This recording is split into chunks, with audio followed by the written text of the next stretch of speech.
Hello ladies and gentlemen, Snowflake here, and welcome to another episode of Yu-Gi-Oh! GX Tag Force 2.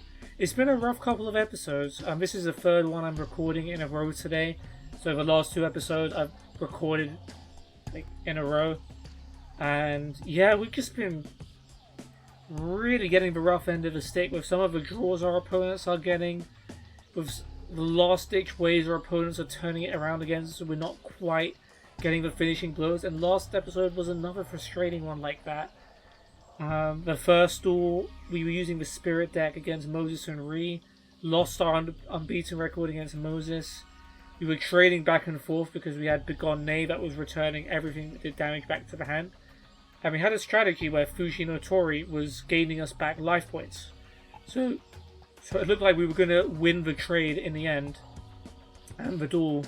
But they played Solemn Judgment right at the end, which they were saving right until the end. So we couldn't use Fuji no Tori.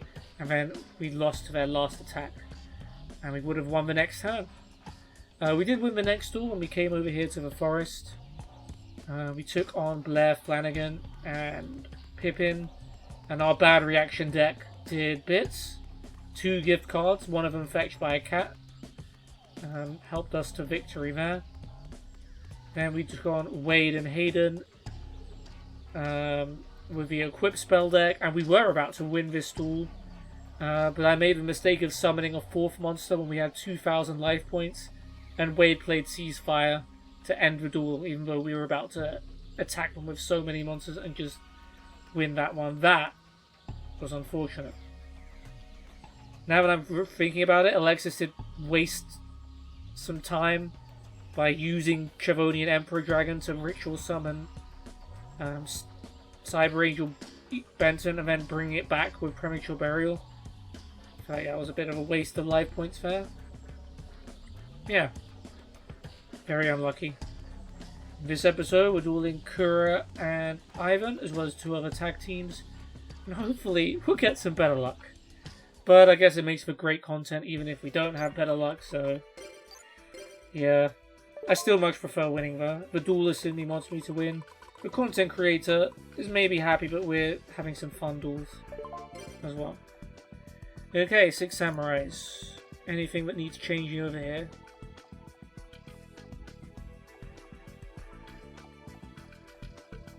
Probably just brain control.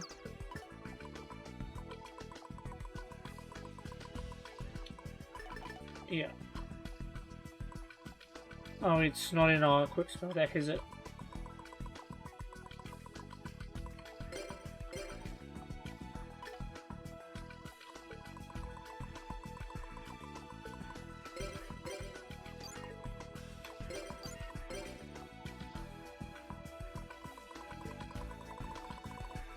Alright, Samurai, you're up.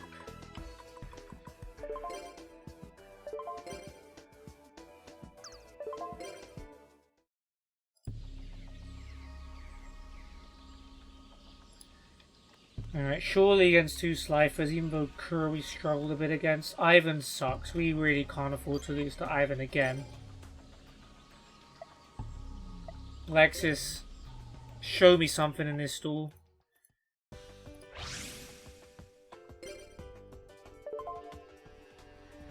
One of the problems with Alexis is she doesn't have, like, generic strong cards. She has a few decent counter trap cards. But she doesn't have, like, Mirror Forces, Lightning Vortexes, Snatch Steals that can really turn a duel on its head, you know? If she doesn't get her Cyberblade or her Dakini out, she's pretty much relying on me to carry the victory. Alright, we've got an interesting looking hand. Ancient Rules, okay. Well, Kura's coming right out with a strong normal monster. A Zoa.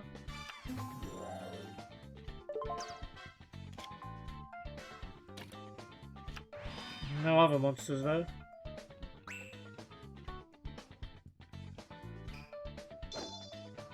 Can we get a Dakini out here? Can get a Dakini out here. Well, I said if she doesn't get Keeney or Cyberblader out, we're screwed, but if she can,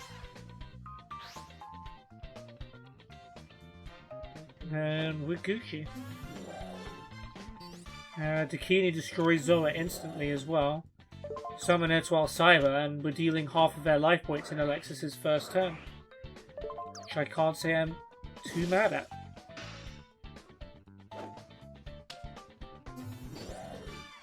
Etoile Cyber does a little bit extra too.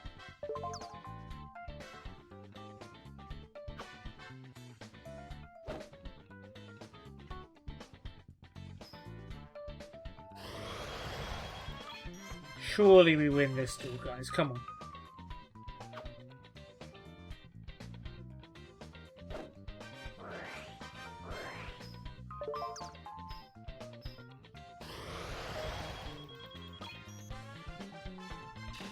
And we got some decent 6 samurais as well. We got Yaruza and Grandmaster, which we can combo summon.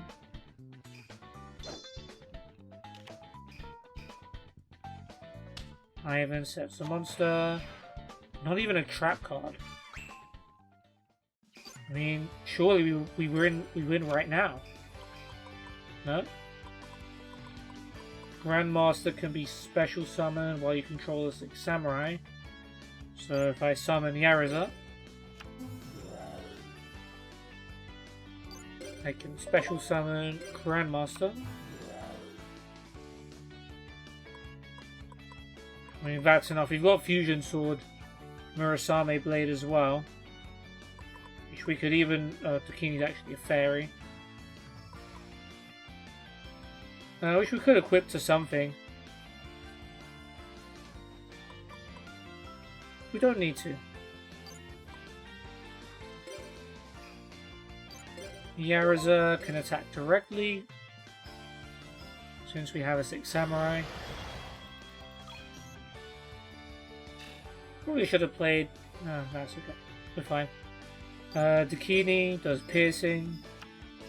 Spirit of a Breeze. Not good enough. Etoile Cyber does a... Well, Etoile Cyber's extra attack points will be enough to win the duel. Even without Grandmaster's contribution. Although we did need Grandmaster on the field so that Yaruza could attack directly.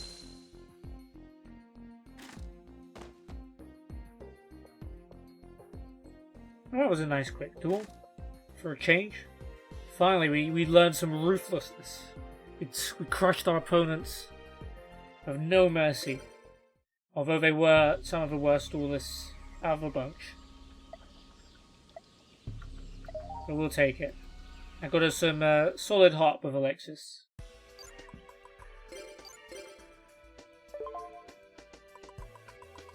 And we move on to our next deck, the Gravekeepers. What are we doing with Gravekeepers?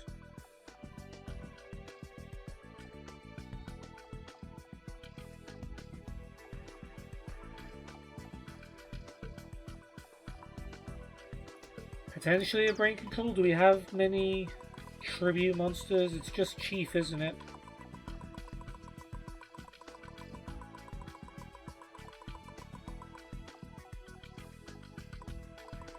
Yeah. We'll leave it.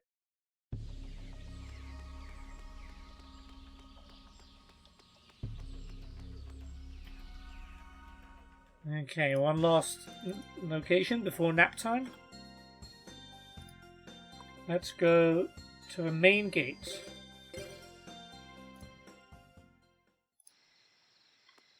Alright, over here are our first opponents, Joshua. We just dueled with a 6 samurai deck and won Joshua in our first turn, would you believe? So we'll duel him and Yan.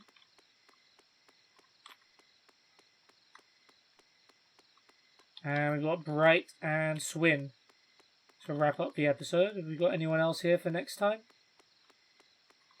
Yeah, we do. We've got... Oh yeah, it's Simon and Fatty. They're still here. Yeah, Bright and Swin were also here before. Maybe even Joshua and Yan. I don't necessarily remember them two being here though. Right, we'll take on Joshua and Yan for now. 10 and 3 against 6 samurai. 14-1 against Yan. And we've lost so many unbeaten records recently. That one really sucks. It would have been nice to take on Joshua 6 Samurai, a 6 Samurai. We'll settle for Gravekeepers.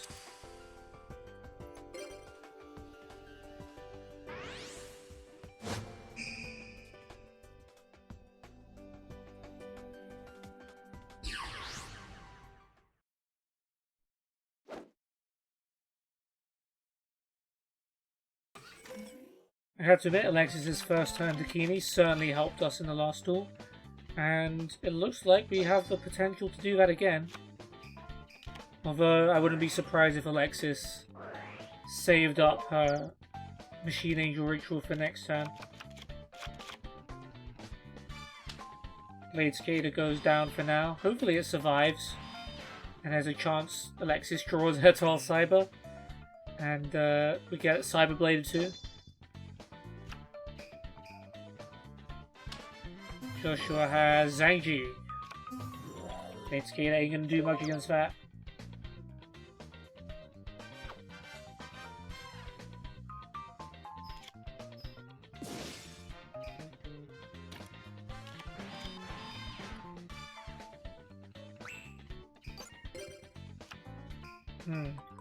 Well, Mystic Plasma Zone's good, but it's not enough to make Gravekeeper's Watcher strong enough. Although we do have Crush Card Virus. Huh. That is tempting. Yeah, we'll set Watcher. Throw everything else down. And as soon as he draws, we play Crush Guard.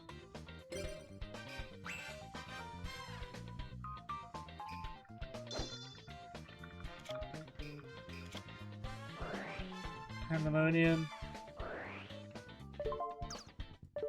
Good thing I didn't play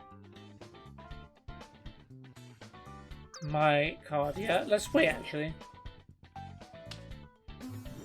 Shining Angel. Damn, that doesn't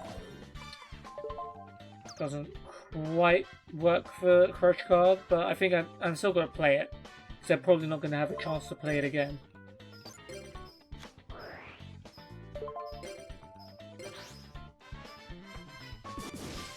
Oh, there was Zeradius as well, and he had Sanctuary.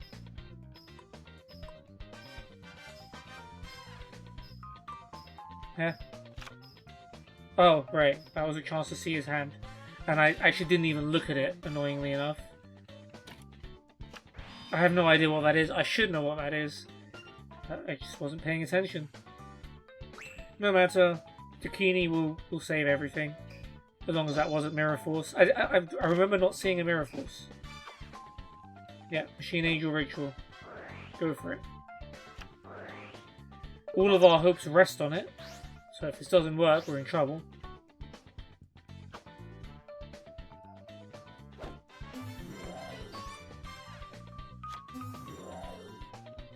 Dakini instantly kills Shining Angel, so no extra monsters for you.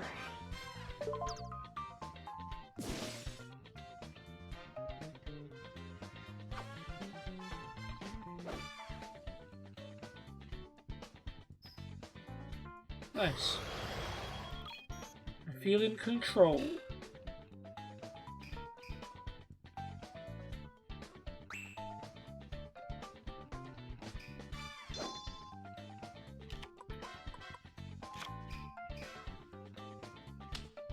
Alright, if we get a Gravekeeper, then we can really get the party started.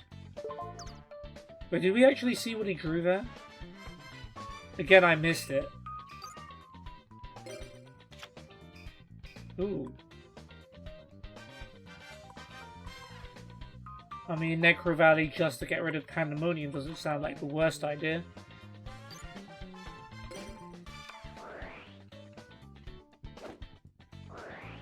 Twister.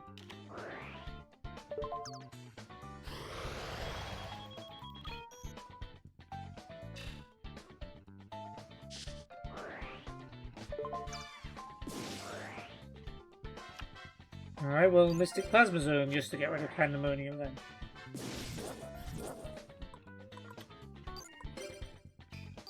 Keeney attacks. Come on, is have gone.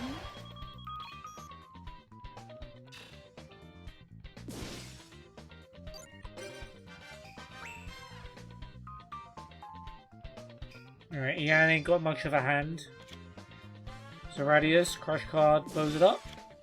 We know he doesn't have any monsters in his hand. He did have another Sanctuary in the sky though, and I should have known that. But, doesn't matter because he doesn't have any fairies on his field, so there's no damage he can protect himself from. If Alexis draws any monster that she can summon, unlucky. But the Keeney should all but end this duel.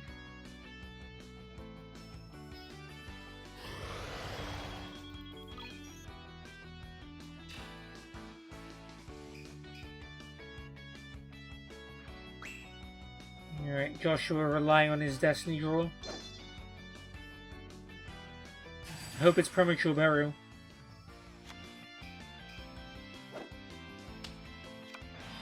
Monster face down.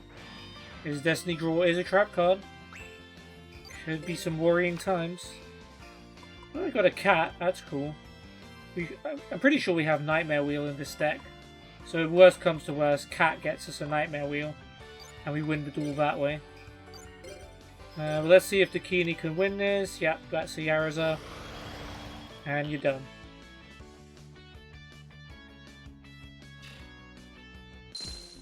Sweet. To your knees, Joshua. You know what, Alexis? Fair play to you. You've stepped up this episode. You stepped up. I mean, all that really means is you got Dakini on the field. But you stepped up. You're winning us for duels. I appreciate that.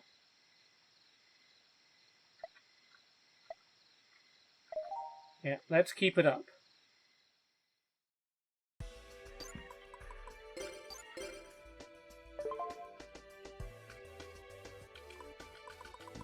Alright, next deck is the Horus deck. Let's see. Now, Mirage Dragon was a card I was thinking of for this deck. Obviously, because since the Horus cards are immune from spell cards, anything that stops trap cards is a big bonus.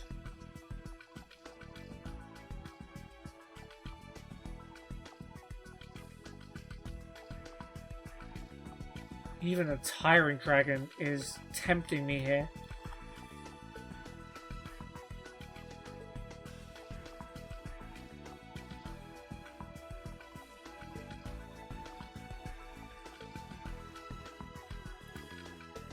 Alright, well, we got Soul Exchange. Yeah, we do. Let's put Brain Control in that for sure.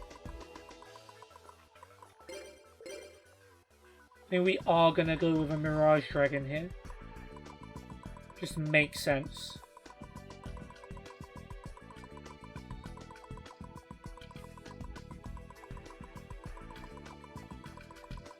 Just for one will do though.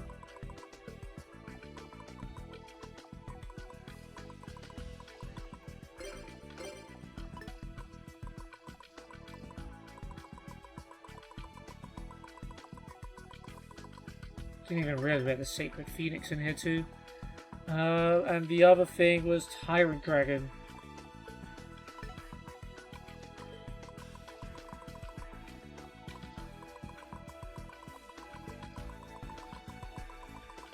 Do we have a reasoning in here? We must have, yeah, we have two reasonings in here. It's also fire. Damn it, I want a Tyrant Dragon. Give me a Tyrant Dragon.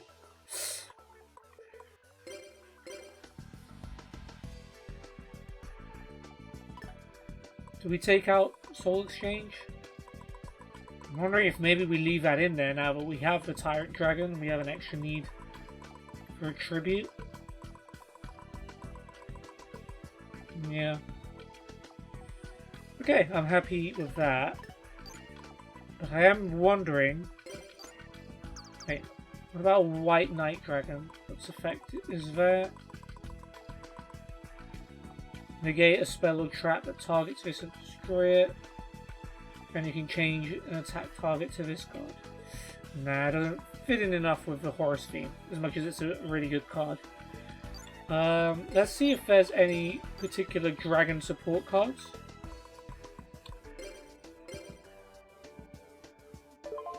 That might go well with this deck.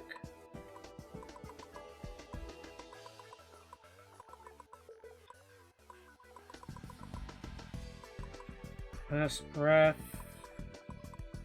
Don't really want to be getting rid of my horses, that's the thing.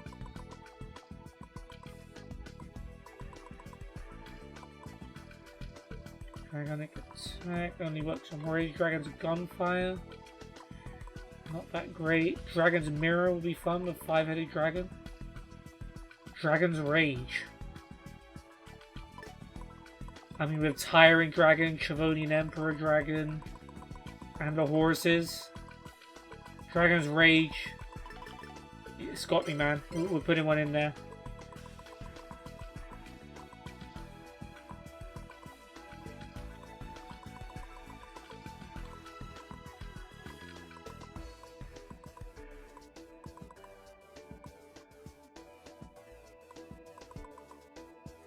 And we are eventually going to have a dragon deck, don't you worry, guys. Dragon's Bead. Discard a card, negate an effect that targets a dragon and destroy it. Again, that's perfect for the Horus deck. Because we know like, spell cards are going to be coming our way. So, oh, sorry, spell and trap cards, so... Yeah.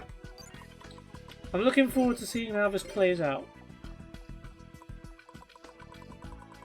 The deck's going in a slightly different direction, more towards dragons rather than just fire monsters. But let's see how it goes. We're up against a burn deck. Right, I got Swin 10 and 6 and Bright 10 and 5 with a draw. So he's got water cards and I've got fire. Thematically he should win. But that's not how Yu-Gi-Oh works. Except Duelist Kingdom, where flying monsters beat land-based monsters, apparently.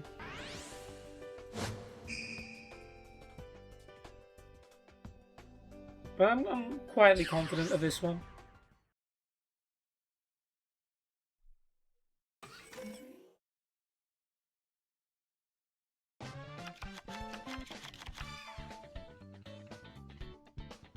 We get Horus level 4 and level up. No, we got level 6 and level up. But if... Well, we've got brain control. So whatever happens, we could take control of their monster, tribute it for level 6, and then straight away get level 8 onto the field. So that's promising. Legendary Ocean. Okay. Warrior of Atlantis, 2100. Pretty strong. Can't argue with that.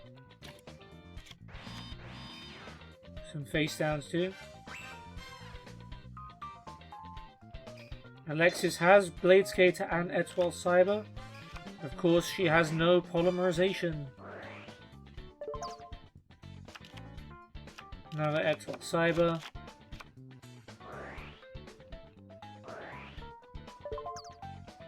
And another Blade Skater. Well, she's probably not going to draw those again this turn.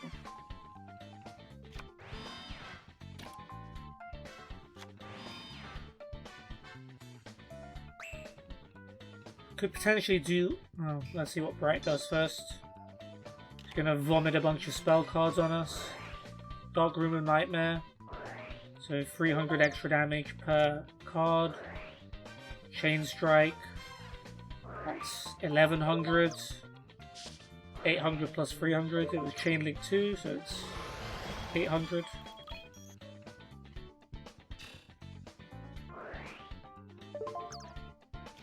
That's okay. Wait, Dark Room didn't work? Alright, because it wasn't on the field properly yet. Tremendous 5, we lose 1300, they lose 500.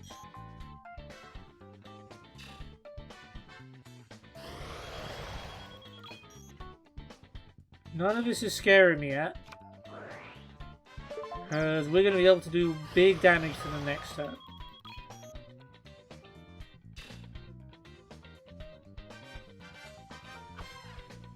Alexis will probably play negate attack. She doesn't have to, really.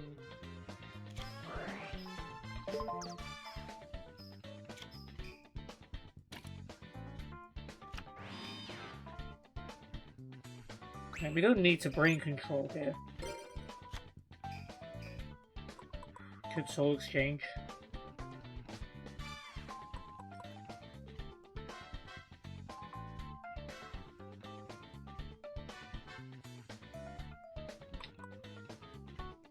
Could we play this patiently? Because we've got 7 tools of a bandit, which won't come into effect until later. Yeah. We're not going to get another chance to play Soul Exchange. Let's do it now. Let's bring on Horus level 6.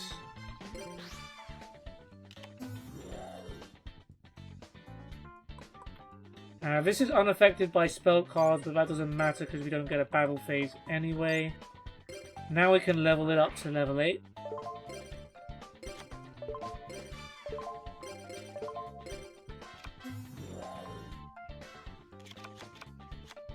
Okay, now they can't use spell cards. And any trap cards they have, we can negate them. I like this state of affairs. Like, what can they do now? Legacy of Yatagarasu. Surprisingly, I will not use my 7 tools of the bandits to stop them from drawing a card.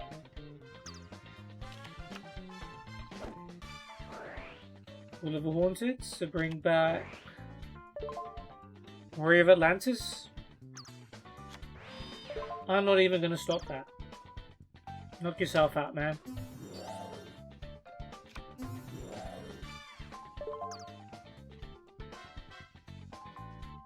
Does mean we lose our 12 Cyber. Sorry, Alexis. I am wary of what other trap cards they may have. Dakini. Oh, Blade Skater.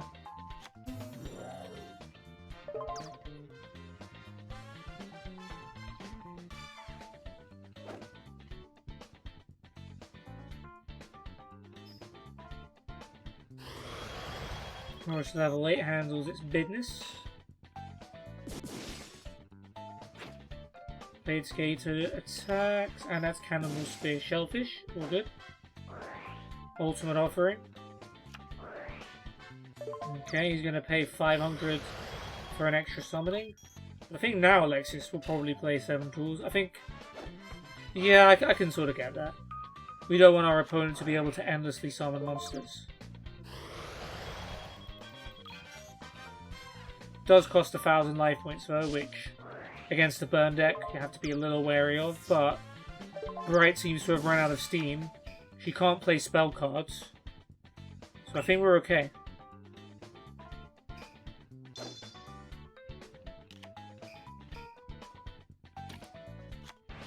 Does have some more trap cards though.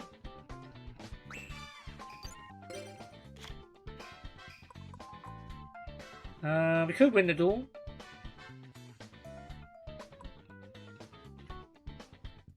Summon Baseball Kid. No, we don't need to send another fire monster to do 500 damage.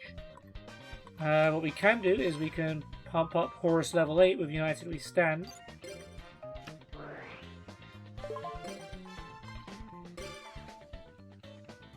$5,400. May end up regretting this if she has like a dimension wall or something like that. Please don't have a dimension wall or a magic cylinder, I beg.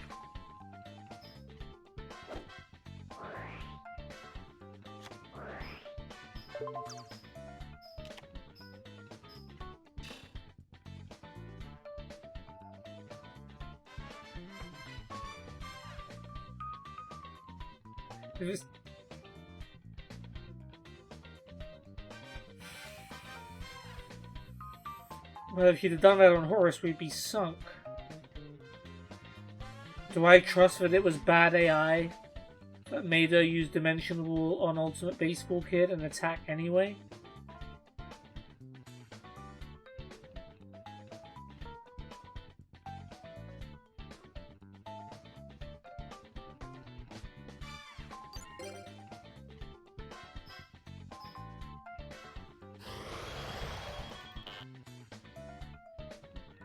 You know what? We had some bad luck in the last couple of episodes.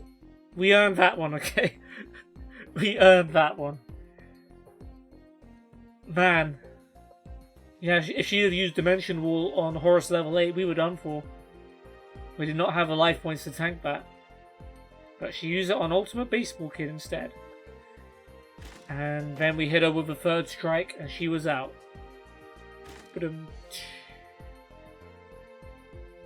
Alright, 3 for 3. So overall, with the 3 episodes this week, we've had an even... Yeah, we've had a positive record. 5 wins, 4 losses.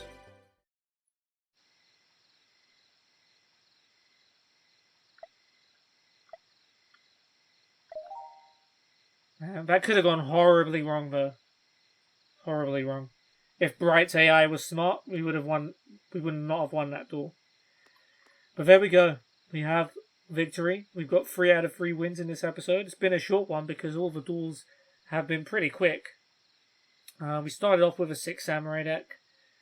In the forest, we took on Kura and Ivan, and Alexis's first turn, Dakini, really did most of the work for us, so there wasn't too much to do other than summon a couple more monsters to secure the win in our first turn. Then we came to the duel field. We faced Joshua and Yan with a Gravekeeper deck. Hit him with a Crush card. But once again, Alexis's Dakini pretty much carried us to victory in that one. But I think I did a big chunk of the work against Swin and Bright with getting out Horus level 8 on my first turn. That prevented them from using their spell cards. And even though they could have actually won the duel if Bright had not misplayed the Dimension Wall, I still think we deserve that bit of luck to get us a win. Lord knows Alexis's AI has doomed us enough times. It's about time that their AI doomed them for once. But yeah, 3 out of 3 wins. Cannot complain. We've got Fatty and a partner somewhere here. Oh. Simon and Fatty here, who we'll take on in the next episode. We'll take a nap, we'll move on to Saturday, and we'll do 2 more tag duels then as well in the next episode. But I hope you guys have enjoyed this one, and I hope you have a great day. Take care and peace.